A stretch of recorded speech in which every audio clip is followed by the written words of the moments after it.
নজর রাখবো পরবর্তী সংবাদে। কল্যাণীর বিস্ফোরণের ঘটনায় এবার ঘটনাস্থল পরিদর্শনে গেলেন বাংলার বিরোধী দলনেতা শুভেন্দু অধিকারী। এনআইএ তদন্তের দাবি তুলেছেন। ঘটনাস্থল পরিদর্শনের পর কল্যাণীতে যে বিস্ফোরণ ঘটলো বাজি কারখানায়, সেই বিস্ফোরণে ইতিমধ্যেই প্রাণ গেছে একাধিক, প্রায় 4 জনের মৃত্যু হয়েছে, আহতের সংখ্যাও বহু।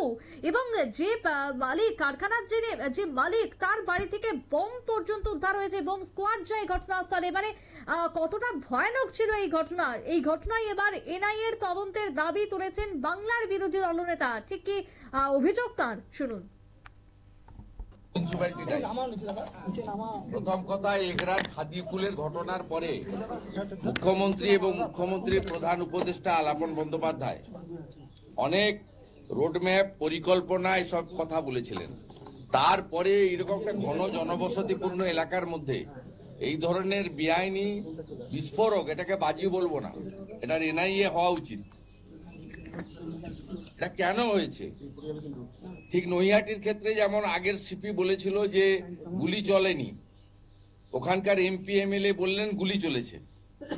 এক্ষেত্রেও রানাঘাট পুলিশ ডিস্ট্রিক্টের এসপি বলছে যে এখানে ট্রেড লাইসেন্স ছিল না, আর এখানকার মিউনিসিপ্যালিটির চেয়ারম্যান বলছে ট্রেড লাইসেন্স ছিল, ট্রেড লাইসেন্স যে কেউ চাইলে আমরা দিয়ে দিই।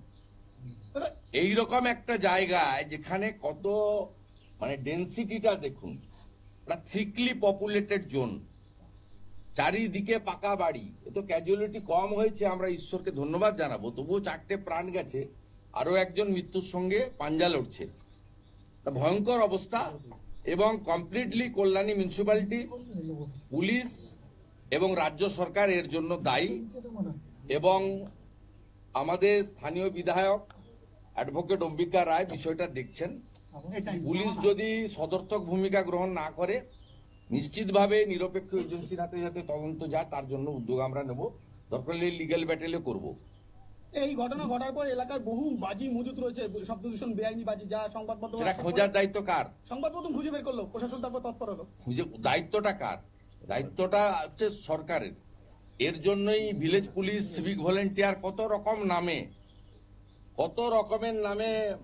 কত রকমের নিরাপত্তা বাহিনী তৈরি করার গাল গল্প গত আমরা শুনে এসেছি কার্যত 14 বছর ধরে।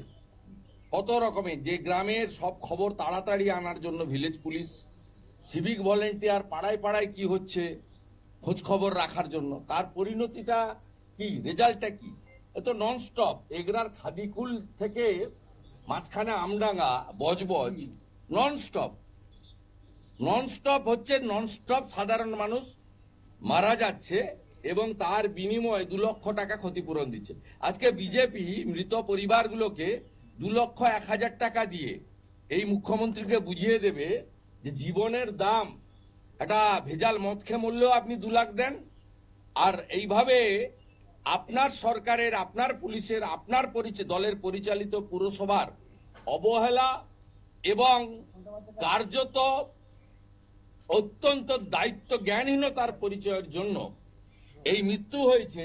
যেখানে আপনার অন্তত 50 লক্ষ টাকা করে ক্ষতিপূরণ দিয়ে এখানে পৌরসভার চেয়ারম্যানকে আর পুলিশকে দাঁড় করিয়ে পানিশমেন্ট দেওয়া উচিত ছিল, সেটা না করে আপনি 2 লক্ষ টাকার চেক দিয়েছেন। ভারতীয় জনতা পার্টি আজকে 2,01,000 টাকা করে এই পরিবারদের হাতে তুলে দিয়ে মুখ্যমন্ত্রীকে আমরা প্রমাণ করব রাজ্যের বিরোধী দল যেটা পারে আপনি সরকারি থেকে সেটা পারেন না।